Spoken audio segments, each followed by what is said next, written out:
Do you trust your politicians? The people you voted for, who represent you, who take decisions on your behalf on important things like education, healthcare, national defense, and very importantly, how your taxes have been spent. Research is showing that trust in politicians is at an all-time low across most liberal democracies.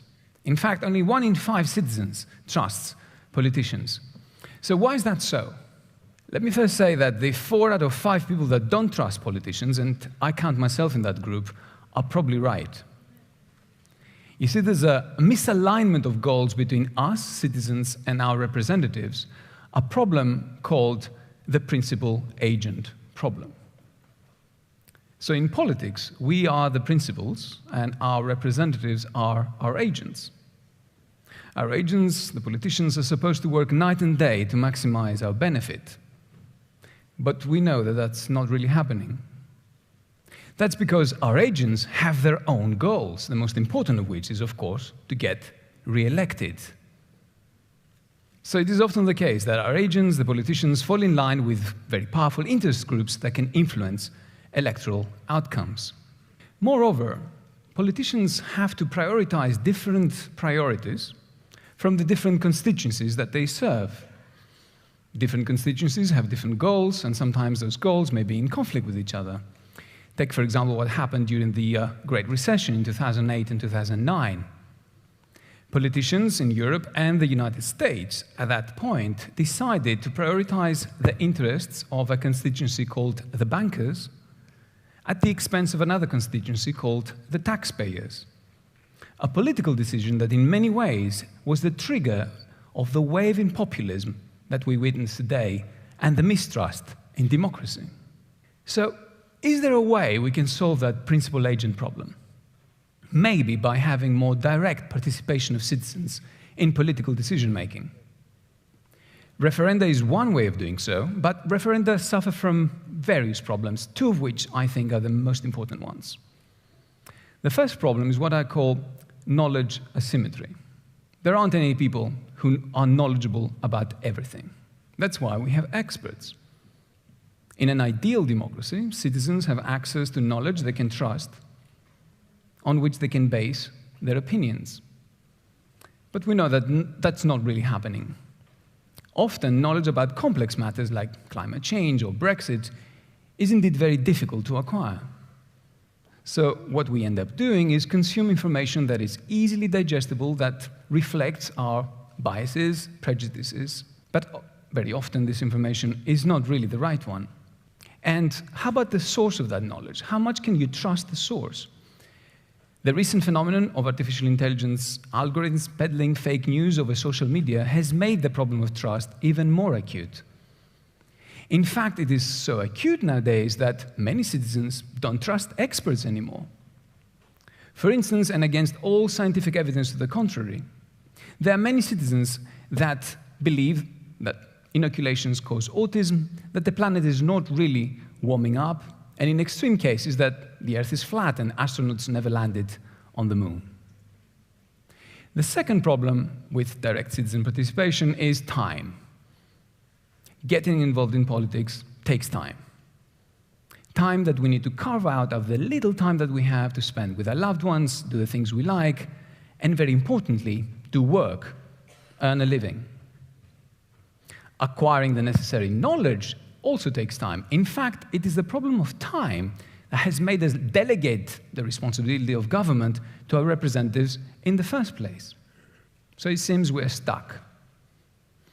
Because of knowledge asymmetry, because of lack of time, our politicians, our agents, will always prioritize their own self-interest, the interest of their families, and of very powerful interest groups above our own. And if we don't like that, well, we can vote them out every 4 years or so. But in an interconnected world of accelerated change, 4 years can be a very long time. No wonder, then, how many people have lost faith in democracy. But what if we reinvented democracy by solving for those 2 problems, the problem of knowledge asymmetry and the problem of time? There is a way to do so, and it's called citizen assemblies. So what is a citizen assembly? You select a group of people by lot, by sortition. What's important is for this group to be diverse enough so it reflects the wider diversity in the social group. You bring them together and you give them the opportunity to learn, to ask, to educate themselves about whatever you want them to learn in order to opine on. And that's how you solve the knowledge asymmetry problem. And you compensate them for their time. I was personally involved in a citizen assembly that was made up of 140 citizens from 9 different European countries who were tasked with providing a set of recommendations on policies on how the European Union should fund research in neurotechnologies, a very complex subject indeed. The first reaction of the citizens when they heard about that was one of disbelief and mistrust. No one had ever asked them ever before about anything. Why them? Why now? They knew absolutely nothing about neurotechnologies. What was going on? Was there some kind of conspiracy, perhaps, between the European Union and the big pharma? But very soon those citizens realized the importance of their role. For they were the main stakeholders of scientific research, and the Citizen Assembly gave them the means for the voices to be heard.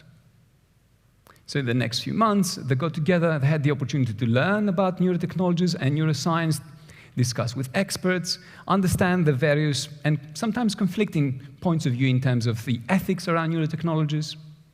And about a year and a half later, they presented to the European Parliament a set of wide-ranging, common sense policy recommendations on how Europe should fund research in neurotechnologies, and indeed how the outcome of that research will come back in order to benefit European society.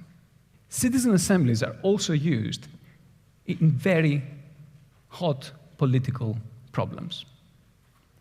In 2016, 99 Irish citizens formed a citizen assembly to deliberate on some very sensitive political issues, such as abortion. Their deliberations and conversations were televised and watched by hundreds of thousands of their fellow Irish citizens.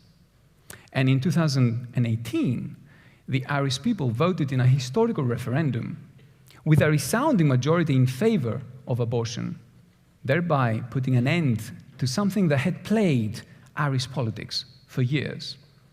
That citizen assembly of 99 citizens was instrumental in forging this wider consensus in Irish society about such a subject that is so sensitive, such as abortion.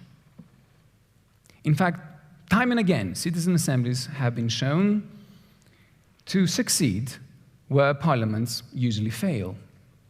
And that's because national parliaments often polarize along ideological lines, a problem that citizen assemblies do not suffer from. So why should we care? Why should we care about citizen assemblies? I think we should care because democracy is at a peril. The signs are all around us to see. And things can only get worse. As artificial intelligence, robotics, automation impacts jobs, creating even more wealth and income inequalities, it is not impossible to imagine a dystopian future where millions of jobless people fall prey to the false promises of a charismatic autocrat. It has happened before, and it can happen again. So if we want to preserve our democratic freedoms and liberties for ourselves and for generations to come, we must reinvent democracy by enabling more direct citizen participation in political decision-making. Citizen assemblies is a great way to do so. Thank you very much.